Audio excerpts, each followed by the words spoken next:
Hi guys. So I wanted to come on and just share a few things as to A, why I haven't been on social media for the last week. B, to be accountable for what I have decided to do and to be able to keep a record of it. And three, for you maybe to follow my journey and support yourself in your own, not only healing journey, but in staying strong, flexible, and healthy as you get to be over 45, 55, 65, 75, 85, 95. So a few months ago, turned 64 and I started weight training after a long career in Pilates, which has devastated me. And I've had to let myself get over that because Pilates has suddenly become all the rage. It is like the exercise of 2025. And yet, sadly, the majority of people that I'm seeing on social media are not actually doing Pilates, they're doing exercise on a reformer. And there are so few people that really understand the body and how important the alignment is, never mind what you're doing. So people are just going crazy, just doing all this fitness on a reformer. And they're not actually doing Pilates, but that's a whole other topic. I wanted to speak about my own journey with ulcerative colitis and how, for me, the journey has not been around having loads and loads of loose stool diarrhea, which is unfortunately, very sadly, what a lot of people get when they have ulcerative colitis. Mine was always the opposite. Mine was always I was bunged up and changing my diet over the years and cutting out major stress. Like when I got to 49, just turning 50, I'd been through so much stress in my life. It was crazy. Trauma. And I knew that the most important thing that I could do for me in my life, which would hopefully help everyone around them if I was taking care of me, was to just change my lifestyle. I could not cope with any more stress. It was just too much. And having two very lively boys in their 20s, we're going back over 20, well, we're going back about 20 years ago now, maybe just less, maybe 15, 16 years ago. I just literally couldn't cope with any more stress. It was too much. So I decided to take the radical decision that throughout the whole of my 50s, I left my Pilates studio and the teachers that I trained up on apprenticeships, and they were all fully qualified at this point, and I left them all teaching my clients and their own clients that would come into the studio, at Fit From Within Pilates Studio, which was St Albans' very first Pilates studio. And I decided that I was going to not only travel abroad but teach abroad, namely Koh Samui and later on Bali, and that I was going to go on a very long healing journey. Sadly, most of, well, all of what I recorded, first of all on a camera, and then later on we had mobile phones. How crazy is that? We couldn't actually do much on a mobile phone sort of 15 years ago. But I was recording everything and put it onto a YouTube channel that very, very annoyingly was taken down with no given reason about 9 years ago. My whole YouTube channel disappeared. So that was annoying. I don't have any of the record of me doing my very first 5 day green juice fast and teaching all over the world, Australia, Thailand, Bali. Um, didn't ever do any videos in Spain. That was even pre the retreats that I used to run in the 2000s and the late 90s. So anyway, so where we're at now is I really, really wanted to get into water fasting because all of those years ago, people didn't do water fast. The green juice was all the rage. Everybody that was into health and healing was doing green juice fasting. So whilst I was teaching at high-end detox retreats in Koh Samui and teaching hot yoga, every kind of yoga going, actually, Pilates. I was also supporting people through their emotional healing journey. And I was somebody that they could come to when they really didn't understand what was happening to them. I'd gone on my own healing journey. I was on my own healing journey.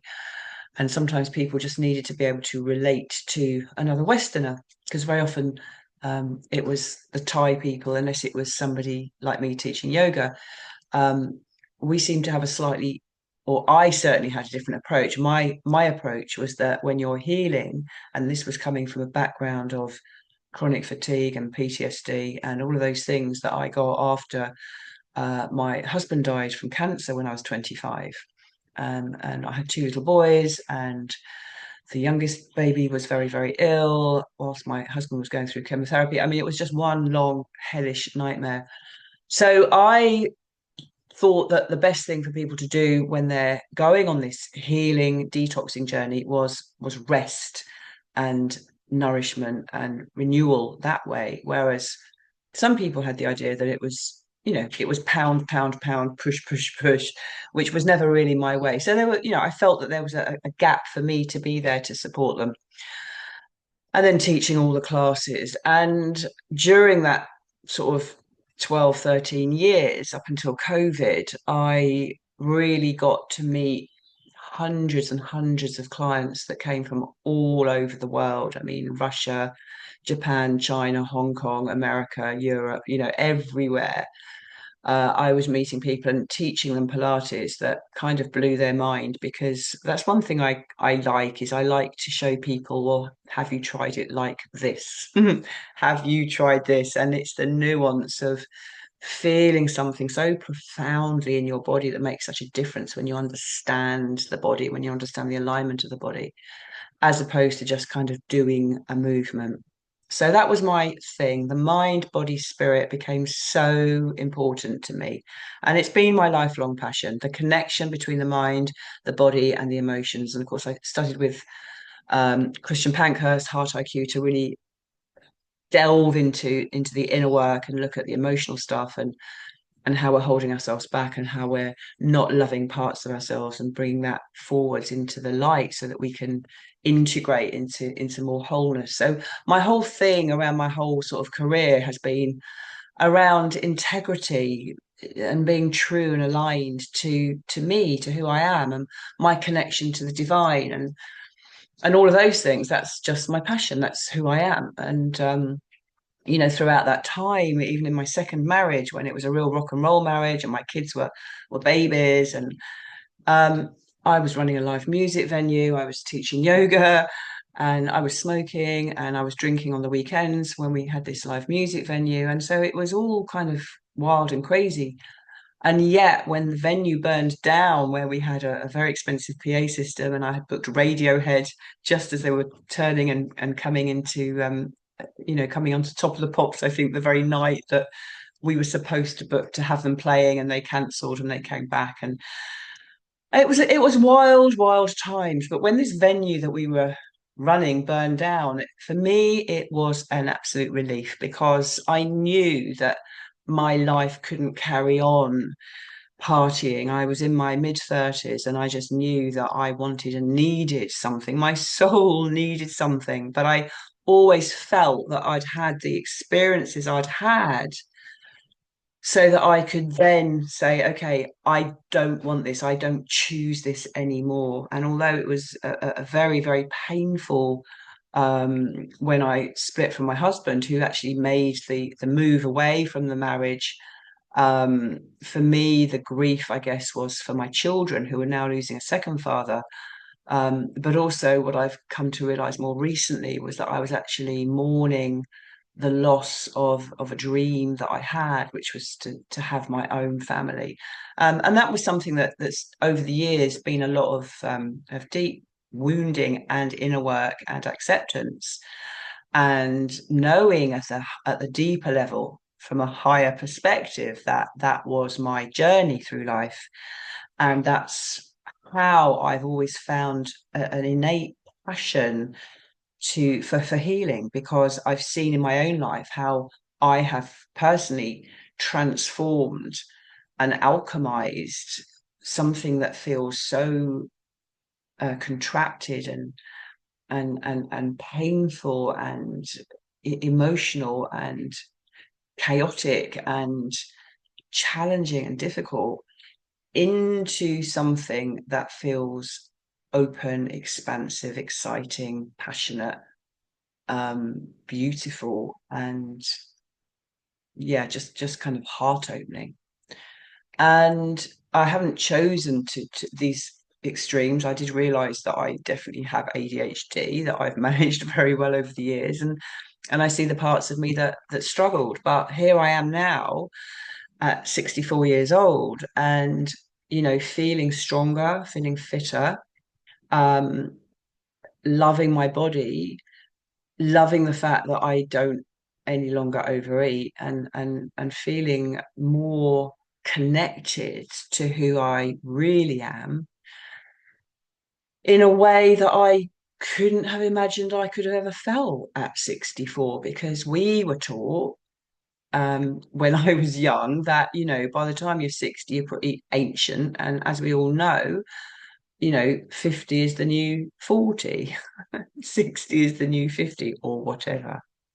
But I do believe we've been sold a bit of a program about not only aging, but also weight, and carbohydrates, and the whole mindset. I stopped watching TV about 20 years ago, but when I occasionally see an advert come on, if I'm at someone's house or something, and I see an advert, and I still see those adverts, and I just think, wow, I live in such a different world to that world out there. Or when I walk in a supermarket and I see, and many people have now brought this into more of a public arena. So with social media and TikTok, people are much, much more aware of what they're eating. And of course, when we're blocking our feelings and stuffing down our emotions, so if you haven't done the inner work and you're still eating to comfort yourself, there's a whole journey available to you there to look at how you can start to heal and change your lifestyle and feel good in your body and feel sexy. One of the things that always really surprised me massively was how you women can orgasm. You can't say it, I don't think, on YouTube. I've had plenty of videos removed. I even had a carnivore video removed when I interviewed Phyllis Scott and Tanya Diamond a few years ago. They removed that. Don't know what we were talking about, but must have mentioned some jibby jabs or something.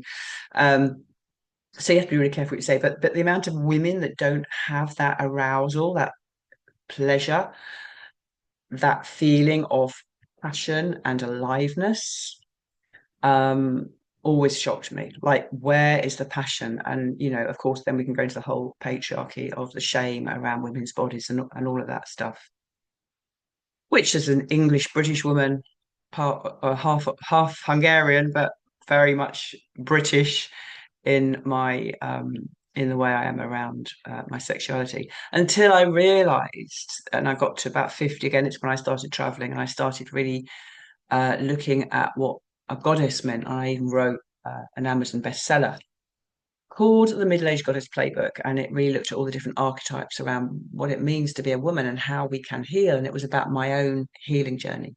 So fast forwards, I have this inflammatory bowel disease, which is an autoimmune disease called ulcerative colitis.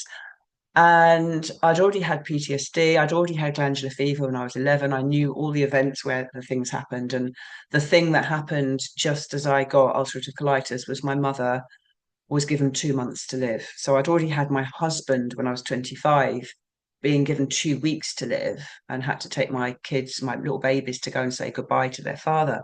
And then when I was 43, my mother was given 2 months to live with cancer.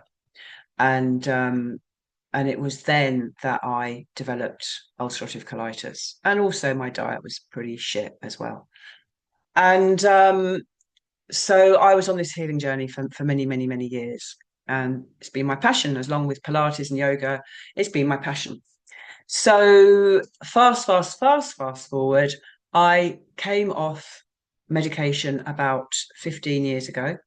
And I decided I was going to go the natural healthy route. I stopped smoking, I about 10 years ago, and I slowly started to come down from carbs because I started learning about keto, the ketogenic diet. I couldn't believe that when you cut down on the carbs, the sugar cravings go. It was like a miracle. It actually, like, well, for me, was massively life changing going on ketogenic. And it wasn't all the time. I've been on and off keto. And I found that whereas most women my age were going through weight gain and all of the things, I was very, very fortunate. Although I'd been through all this massive PTSD and all these massive horror stories with my health, and I'd gone for live and dried blood testing and bioresonance and all of these tests I went over for a period of about 10 years throughout this time that I was going and teaching in Southeast Asia and Indonesia. I was also, when I was back here in the summer, going for lots of tests with Harley Street doctors and naturopaths, and I was discovering that my health was really fucking awful. Like they would say, "Are you sure you haven't had a big fried breakfast this morning before having this live and dried blood test?" And I'd go, "I haven't." But I know that somehow, somewhere, I was packing in a lot of sugar. Very cleverly, I'm tall and I kind of was able to hide it in my lycra whilst I was teaching. So I was kind of kidding myself with my diet.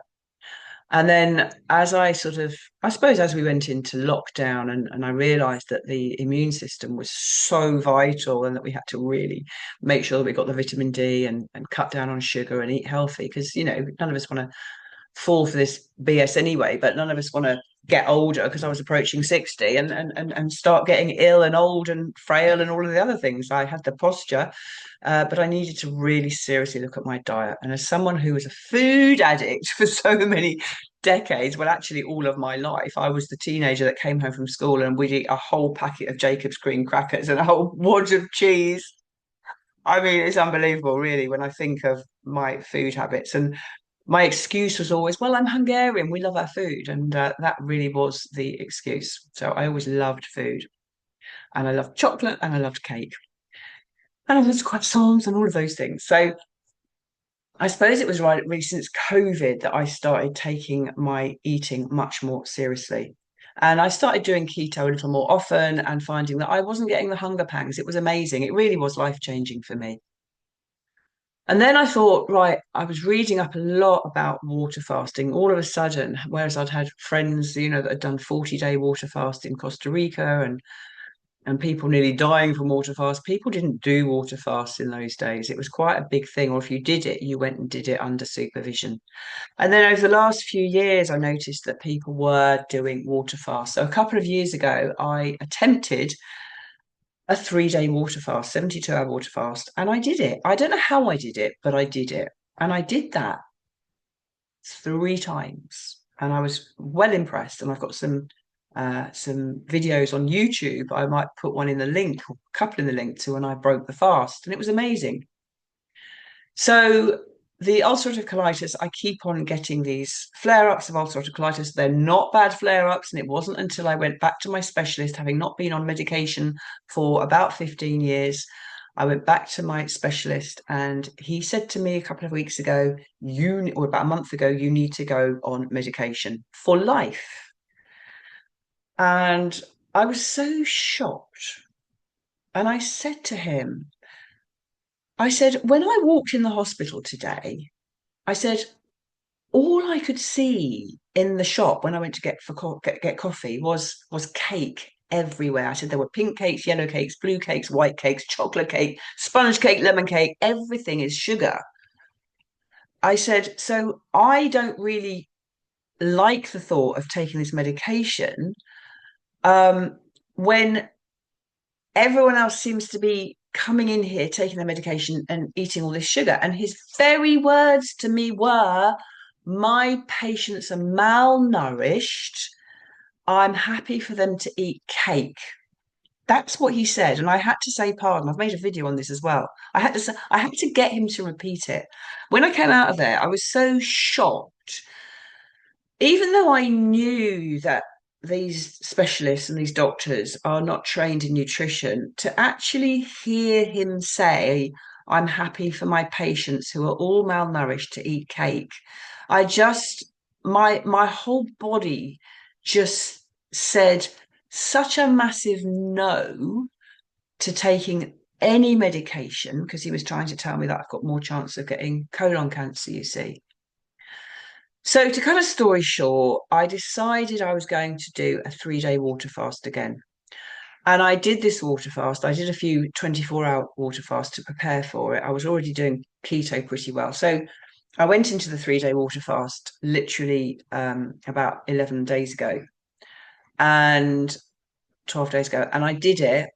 And throughout the whole time, instead of feeling energized, and I read thousands of comments on hundreds of YouTube videos. Like I literally scrolled YouTube doing my research to assure myself that I was okay doing a water fast for 3 days. And it was okay that I was feeling quite weak and quite tired. Now, I did remember in the past where I did one before that I had quite a lot of energy. So I thought, well, I'm in a bit of a flare up. I'm a bit constipated and I'm going to just see this through to the end. I'm going to do this. And I was tired. So I did the 72 hours and it was quite difficult. And as I broke my fast after 72 hours, I was drinking some bone broth. I immediately got a frozen shoulder. I couldn't lift my arm. In fact, I still have to drop my shoulder blade and really think about how I'm moving. And I was very, very constipated and I felt like shit.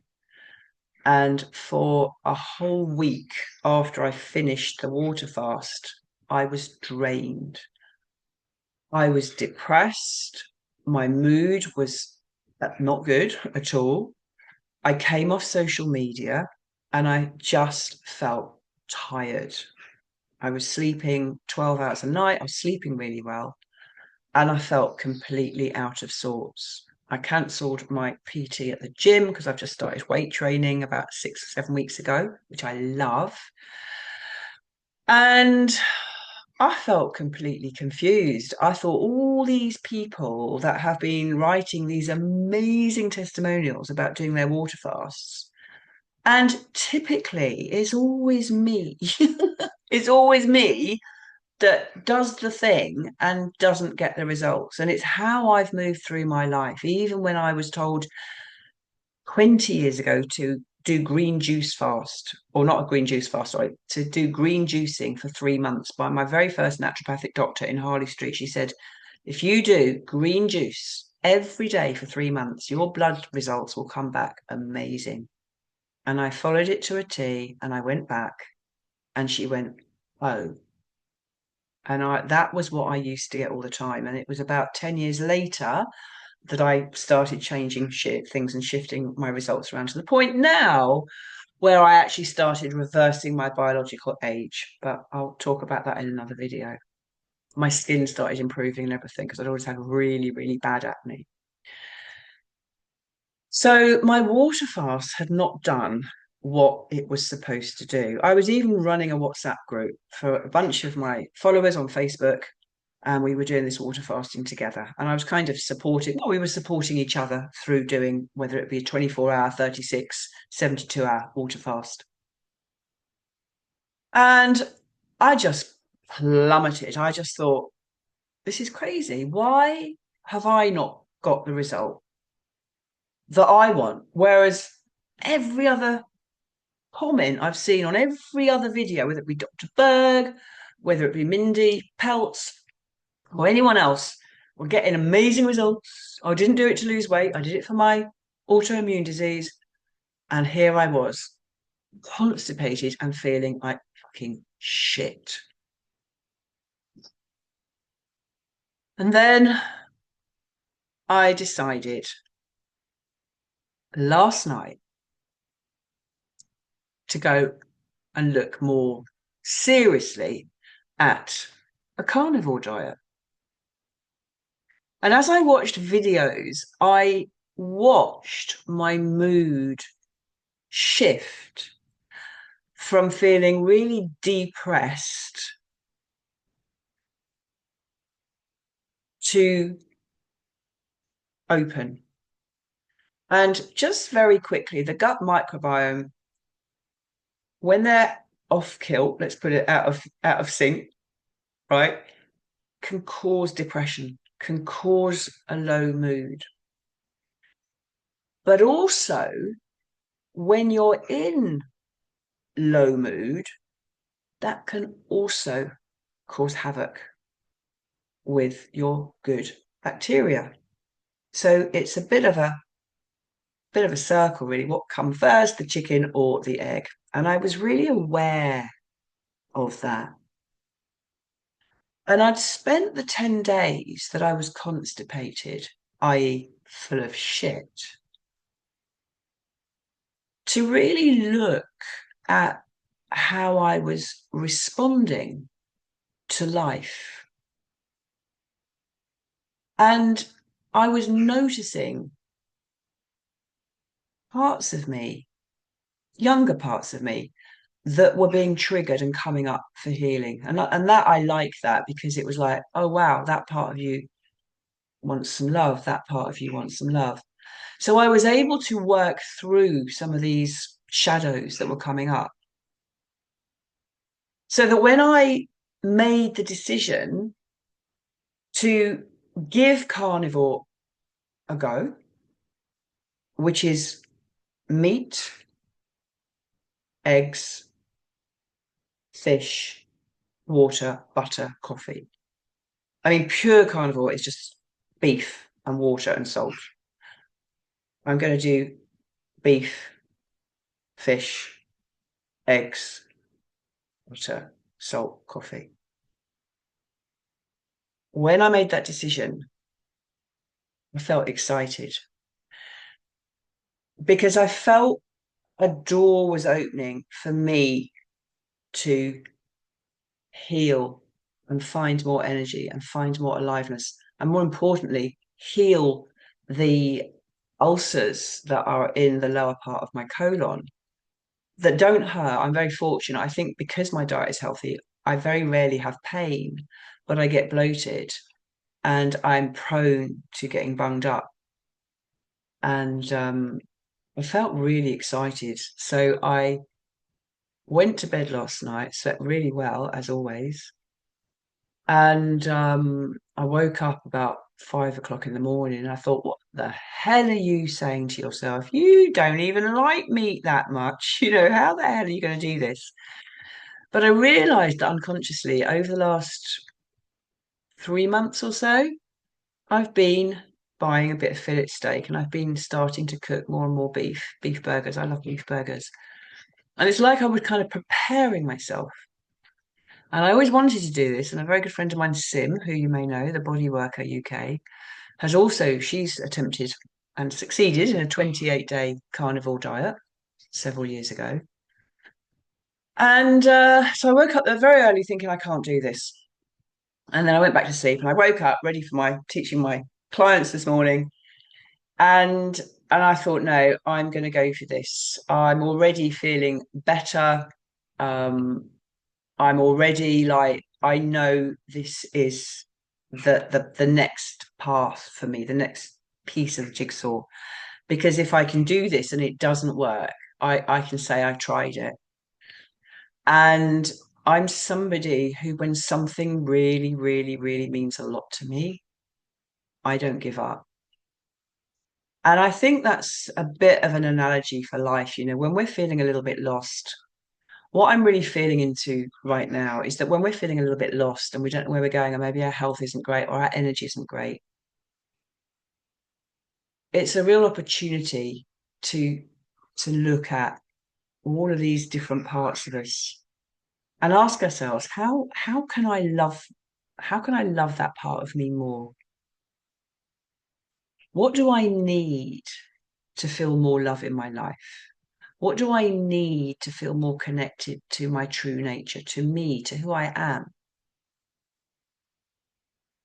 And you have to pull in the spiritual, you have to pull in the divinity, you have to pull in the integrity and the alignment, whether that's through good posture, weight training, healthy eating. And then Sim spoke to Sim earlier today, and we were talking about, why don't people put that effort into losing weight? There's a real thing at the moment around not fat shaming. And yet, to feel good in your body requires work. And when I look in people's baskets in the supermarket, if I'm in the supermarket and I see what people buy, or if I'm on a plane and I see what people drink and eat, it's no wonder we have so much autoimmune disease and obesity and diabetes and all of the other diseases. And I think, well, we're all going to die one day. But for me, I want to live a life on purpose where I feel the best I can possibly live in my body. And when people say things to me like, well, nobody else does that. And I'm a great believer in if you do what everyone else does, you'll get what everyone else gets.